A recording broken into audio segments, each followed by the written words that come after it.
સાહેબ અતિ ભારે વરસાદને લીધે ઘણું બધું નુકસાન છે. કેટલા ગામોની મુલાકાત થઈને શું થઈ સ્થિતિ? જ્યારે કુદરતી અતિવૃષ્ટિ આવી અને ભારે વરસાદને કારણે થરાદ, વાવ, સોયગામ, બાબર જેવા તાલુકાની અંદર ખૂબ જ વધારે પાણી આવવાથી ખૂબ જ નુકસાન થયું છે. અને ખેડૂતોના ખેતરો હોય, ગામમાં ઘર હોય, ત્યાં પણ પાણી, અમુક ગામડાની અંદર ઘરોની અંદર પણ પાણી આવી ગયું છે.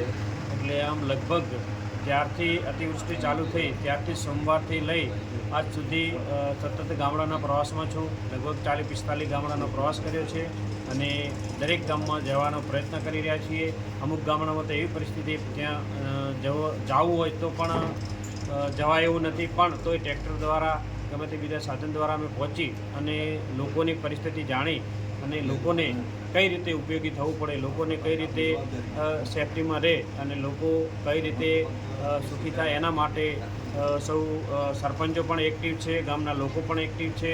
અને હમણાં જ 2 દિવસ પહેલાં આપણા CM સાહેબ પણ આવ્યા હતા અને આ વિસ્તારની મુલાકાત લીધી છે અને રાત્રે રોકાણ પણ વાવની અંદર કર્યું. એમણે પણ ગંભીરતા લઈ અને કઈ રીતે ફરીથી ખેડૂતોને બેઠા કરીએ, ઘર બેઠા કરીએ, એના માટે ખૂબ એમને ચિંતા કરી અને ખૂબ જ આપણા વિસ્તારને જે પણ નુકસાન થયું એનું વળતર પણ આપવા તૈયાર છે. સાહેબ વાવ તાલુકાને કેટલા ટકા નુકસાન ધારી શકાય? હવે વાવ તાલુકાનો સર્વે ચાલુ જ છે. સર્વે પ્રમાણે જે નુકસાન થશે એ સરકાર આપવા તૈયાર જ છે.